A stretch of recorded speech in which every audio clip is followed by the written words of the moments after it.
Kagulat world, sa dami ng kwento ng Pilipinong umaasang makarating sa NBA, ilan lang talaga ang umabot sa pintuan nito. At ngayong 2025, ang pinakamainit na pangalan sa usapin ng pag-akyat sa Liga ng mga Halimaw ay walang iba kundi si Kevin Kuyambao. Mula sa pagiging MVP sa UAPE hanggang sa pagiging breakout star sa Korea at ngayong nasa Sacramento na pinapanday ni KQ ang landas na gusto niyang lakaran. Pero sa kabila ng lahat ng hype, lahat ng TikTok clips, videos ng kanyang shooting, passing at post moves, wala pa ring opisyal na offer mula sa Sacramento Kings. Ang tanong ng bayan ngayon, paano nangyari ito? Nitong nakaraang Huwebes, lumapag sa US si Kevin Kuyambao, direkta sa Sacramento para subukan ang kanyang kapalaran. Ang unang hakbang, sumali sa mga high-level private scrimmages na pinamumunuan ni Gus Armstead, isang veteranong trainer na kilala sa paghasa ng mga NBA caliber players. Hindi ito simpleng ensayo lang, kasama sa mga scrimmages ang mga G-League players, overseas pros, at NCAA Division I athletes. Para sa isang batang Pinoy na galing sa Lasal, ito ay banggaan ng tunay na elite. Pero ang mas nakakagulat, kahit kasali na siya sa mga ganitong sesyon na wala pa raw kasunduan ang Sacramento Kings kay Kuyambao.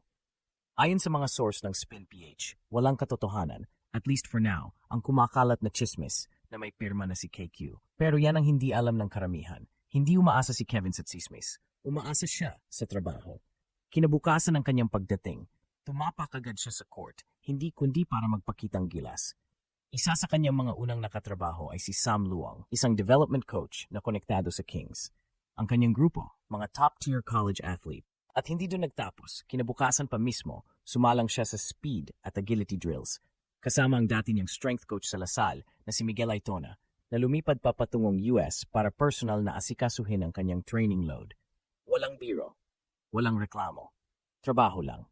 Kung di mo pa kilala si Kevin Kuyambao, ito ang sagot. Isa siyang batang gumagawa ng lahat kahit walang garantiya.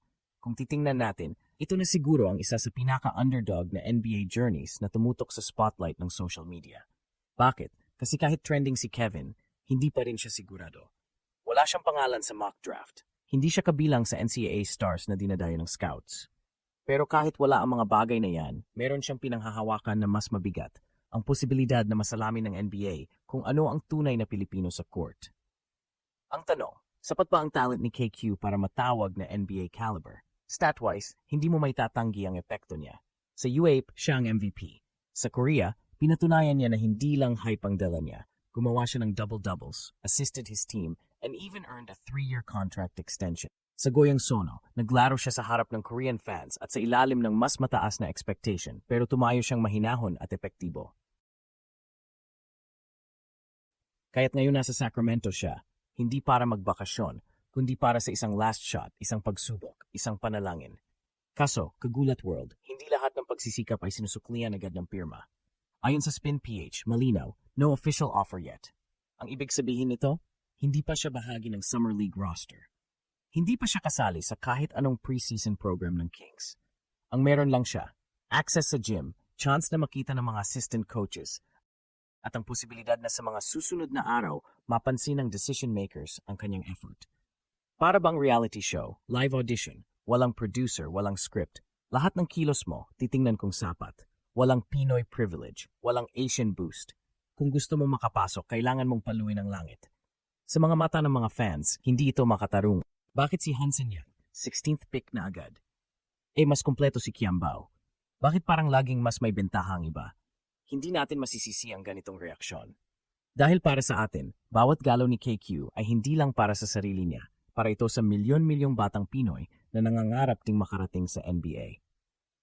Kaya kahit isang scrimmage lang ang pasukin niya, kahit isang practice lang ang masamahan niya, ang epekto ay global. At ramdam na ramdam ng sambayanang Pilipino. Pero may mga dapat din tayong maunawaan. Ang NBA ay negosyo rin. Bukod sa galing, tinitingnan dito ang brandability, market potential, system fit at min passport. Hindi lahat ng magaling ay kinukuha. Hindi lahat ng deserving ay nabibigyan. Si Kevin, kahit pa may stats, may experience at may disiplina, kailangang mag-ingay sa loob ng katahimikan. Dahil sa dulo, hindi headline ang nagpapapirma ng kontrata. Hindi memes, hindi trends. Performance lang. Kaya kung iniisip mo na bakit walang offer, ang sagot ay ito, baka hindi pa ngayon, Pero baka bukas. Ang mas nakaka-inspire dito, kagulat, ay hindi lang ang laban, kundi kung paano nilalaban. Walang social media outburst si Kevin, walang papogi sa feed, wala rin siyang reklamo. Sa halip, lumalabas siya tuwing umaga, nagti-training sa init ng California sun, sabay workout sa gabi. Ganyan magtrabaho ang taong alam kung gaano kalayo pa ang kailangan niyang marating. Hindi niya binibilang ang views, binibilang niya ang reps. Hindi niya iniisip kung viral siya, iniisip niya kung effective siya. At kung hindi pa sapat yan para igalang ang kanyang kampanya, ewan na lang. Ngayon, bakit ginulat ang mundo? Kasi hindi mo isipin na sa gitna ng NBA draft drama, may isang Pilipino na tahimik lang, pero nagsusunog ng kalamnan para sa pag-asang matawag. Hindi mo akalain na wala siyang offer, pero buo pa rin ang loob niya. Hindi mo rin akalain na ang bansa na dating tinatawanan sa basketball ay mayroon palang isa pang anak ng bayan na handang magpakamatay sa ensayo para lang mapansin. At kagulat, dito tayo babalik sa salitang pag-asa. Hindi pa tapos ang laban ni Kevin Quiambao. Kung ngayon, wala pang kontrata, ayos lang. Kung bukas, hindi pa rin siya official sa Summer League, ayos pa rin. Dahil sa bandang huli, ang tunay na ginugulat ng isang Pinoy ay hindi lang ang highlights, kundi ang puso, hindi lang ang pasa, kundi ang pagpupursige, hindi lang ang tapal, kundi ang tibay. Kaya kung sakaling sa mga susunod na araw, marinig mong Kevin Quiambao signs with, tandaan mo, ito ang panahong walang kasiguraduhan, pero sinugal niya pa rin. At yan ang dahilan kung bakit kinulat niya ang mundo. Sa dulo ng lahat ng pagsusumikap, ang kwento ni Kevin Quiambao ay hindi lang tungkol sa isang batang nangangarap makapasok sa NBA. Ito ay tungkol sa isang bansa na matagal ng pinagsasarhan ng pinto, ngunit patuloy pa rin kumakatok. Ang kanyang tahimik pero matatag na presensya sa Sacramento ay nagsisilbing paalala na hindi palaging headline ang sukatan ng tunay na galing. Kundi ang dedikasyong hindi nakikita ng kamera at ang trabaho na ginagawa kahit walang kasiguraduhan. Habang wala pang official offer mula sa Sacramento Kings, hindi ito nangangahulugan ng kabiguan. Sa halip, ito ay isang yugto ng paghahanda. Ang mga araw na binibilang hindi sa dami ng likes, kundi sa dami ng pawis. Habang tuloy ang ensayo at scrimmage, mas lalong lumalalim ang paghanga ng mga Pinoy sa kanya. Hindi dahil sikat siya, kundi dahil seryoso siya. Sa panahong maraming umaasa sa shortcut, pinili ni Kevin ang mahirap na daan. At sa NBA, minsan iyon ang pinakamalakas na porma ng panawagan. Kaya't kung dumating man ang araw na marinig nating naglaro si Kevin Quiambao sa Summer League o sa preseason ng NBA, alam nating lahat kung saan ito nagsimula. Sa gym, sa field, sa paniniwala na kaya ng isang Pilipino.